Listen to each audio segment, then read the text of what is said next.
Guys अभी हमें frock के एनाटॉमी वाला पार्ट कंप्लीट करना है। कंप्लीट नहीं करना है, जहाँ तक पढ़ा है वहाँ तक पढ़ेंगे। कम से कम एक पेज तो आज कंप्लीट करेंगे।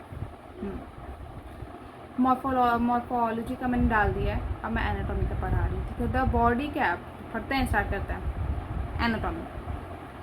The body cavity of frogs accommodated different organ systems such as the digestive, circulatory system, nervous system, reproductive system, well-developed structure and the functions. इसमें सारे सिस्टम्स होंगे। सर्कुलेटरी कंट्रोल एंड कोऑर्डिनेशन भी होता है इसमें, फिर रेस्पिरेटरी सिस्टम होता है, एक्सक्रीटरी सिस्टम होता है, रिप्रोडक्टिव सिस्टम होता है। ठीक है, अब हम यहाँ से डाइजेस्टिव सिस्टम के बारे में पढ़ रहे हैं। आप प्लीज़ फोकस करिएगा क्योंकि डाइजेस्टिव सिस्टम, सर्कुलेटरी सिस्टम, ऐसे ऐसे सिस्टम से आपके क्वेश्चंस बनते हैं, तो प्लीज़ आप इस पर फोकस करिएगा। ठीक है, सो मुझे लगता है ना कि मैं जब अच्छा पढ़ा रही हूँ, इंपॉर्टेंट पैराग्राफ पढ़ा रही हूँ, तो I should the colour change. What you want the colour? I think this colour बहुत ब्राइट लेता है। ये पता चल रहा है? नहीं पता चल रहा, डार्क लेना पड़ेगा, ब्लू। चलो, so start. The digestive system consist of the alimentary canal and digestive glands. Digestive system में क्या होगा? एलिमेंट्री कैनाल होंगे और डाइजेस्टिव ग्लैंड्स होंगे। ठीक है, डाइजेस्टिव ग्लैंड्स मतलब कुछ ग्लैंड्स ऐसे होंगे ना जो डाइजेशन में हेल्प्स करेंगे सिक्रीशंस के थ्रू। ठीक है, the alimentary canal is a short because frogs are carnivores and hence the length of the intestine is reduce. Intestine की लेंथ कम होती है, क्यों? क्योंकि फ्रॉग कार्निवोर होता है। ठीक है, अब ये मत पूछना कार्निवोर क्या होता है, 11th 12th के बच्चों को पता होना चाहिए कार्निवोर क्या होता है। ठीक है, the mouth open into the buccal cavity that दिखाओगे that leads to the esophagus through pharynx. Esophagus is a short tube that opens into stomach, which turn into continuous at the intestine, rectum, and finally open to the outside the cloaca. क्या कह रहा है? हमारा जो buccal cavity है कहाँ पे खुल रहा है? ईसोफेगस। किसके थ्रू? पैरिंग्स के थ्रू। ईसोफेगस के बाद किस में आएगी? शॉर्ट ट्यूब आएगी जो कि ओपन कहाँ होगी? स्टमक में। स्टमक के बाद कहाँ जाएगा? इंटेस्टाइन में। इंटेस्टाइन के बाद कहाँ? रेक्टम में। रेक्टम के बाद क्लोएका। समझ आया? Liver secretes bile that store in the gall bladder. मैंने पहले बोला था सिक्रीट करेगा लिवर बाइल को, लेकिन स्टोर कौन करेगा? Gall bladder. ठीक है, pancreas a digestive gland produce pancreatic juice containing digestive system. Food is captured by the bilobed tongue. ठीक है, जो अरे यार आगे बढ़ गई, सॉरी, यहीं तक पढ़ो। देखो, पेनक्रियाज क्या है? एक डाइजेस्टिव ग्लैंड है जो प्रोड्यूस करता है डाइजेस्टिव जूस, पेनक्रियाटिक जूस। ठीक है, पीना नहीं है उसे, वो पेट में रहता है।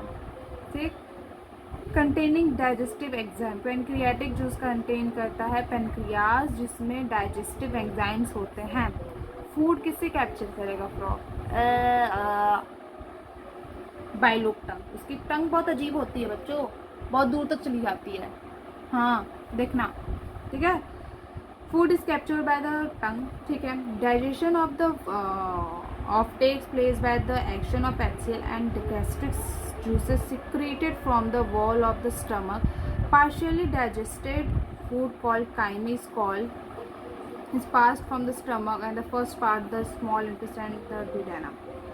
एक पार्शियली फूड होता है डाइजेस्टेड फूड जिसे हम काइम कहते हैं। काइम का ये होता है ना, पार्शियली डाइजेस्टेड का मतलब जो पूरा डाइजेशन नहीं होता, मतलब आधा अधूरा, उसे हम काइम कहेंगे। वो किससे जाएगा? स्टमक के थ्रू। किसमें जाएगा? फर्स्ट पार्ट ऑफ डाइजेशन में जाएगा। इंटेस्टाइन में पहला डाइजेशन होता है, स्मॉल डाइजेशन, और इंटेस्टाइन के कौन से पार्ट में? ड्यूडेनम में। ठीक है, the duodenum receive bile from the gall bladder and pancreatic juice from the pancreas through the common bile duct. Duodenum receive gall bladder से बाइल रिसीव करेगा, पेनक्रियाज से पेनक्रियाज जूस रिसीव करेगा। ठीक है, ये बताया है। फाइनल नहीं, bile emulsified fat and pancreatic juice digest carbohydrates and proteins. ठीक है, क्या कह रहा है कि जो बाइल होता है ना, वो फैट को कम करेगा, पैनक्रियाटिक जूस डाइजेस्ट करेगा कार्बोहाइड्रेट और प्रोटीन को। इन दोनों का डाइजेस्ट करने में टाइम लगता है। आपको मैं बताती हूँ ना, आपको मैं इससे बताती हूँ, अगर आप रात को दूध पी लोगे ना तो आपको ऐसे लगेगा मैंने कितना पी लिया। आप कभी भी दूध पीना और देखना मैंने कितना ज़्यादा पी लिया। आप एक गिलास भी आपको लगेगा मेरा पेट भर गया। उसको पता है डाइजेस्ट करने में टाइम लगता है, इसलिए ना आपको हमेशा दूध दिन में पीना चाहिए, रात को नहीं।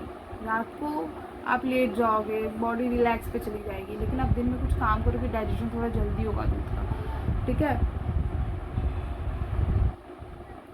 Final digestion takes place in the intestine. जो फाइनल डाइजेशन टेक प्लेस करेगा कहाँ पे? इंटेस्टाइन में। Digested food is absorb by the numerous finger like folds in the inner wall of intestine.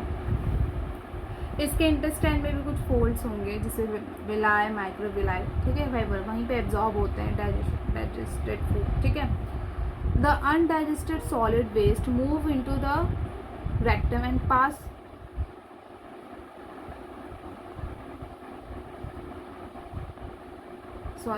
undigested solid waste move into the rectum and pass through the cloaca। क्या कह रहा है? जो undigested solid waste होता है move करता है rectum में और कहाँ जाएगा उसके बाद? क्लोएका में। इसके बाद खत्म, कहानी निकल गया बाहर, ठीक है। होपफुली आपको ये डाइजेस्टिव सिस्टम समझ में आएगा। आपको मैं थोड़ा थोड़ा करके भेजूंगी, नहीं मैं पूरा नहीं करके भेजूंगी, आपको भी लगेगा भाई कितना लंबा लेक्चर जा रहा है। मैं एनसीईआरटी देंगे, हम छोटा छोटा ही करेंगे, आपको भी अच्छा था। बाद में मैं इसको एक दिन में पूरा एक चैप्टर पढ़ा दूँगी। मैं आपको इतने अच्छे से एनसीईआरटी रीडिंग कराऊँगी, आप सोच भी नहीं सकते हो, ठीक है। सो अभी के लिए बस इतना ही। Meeting to next video. Thank you.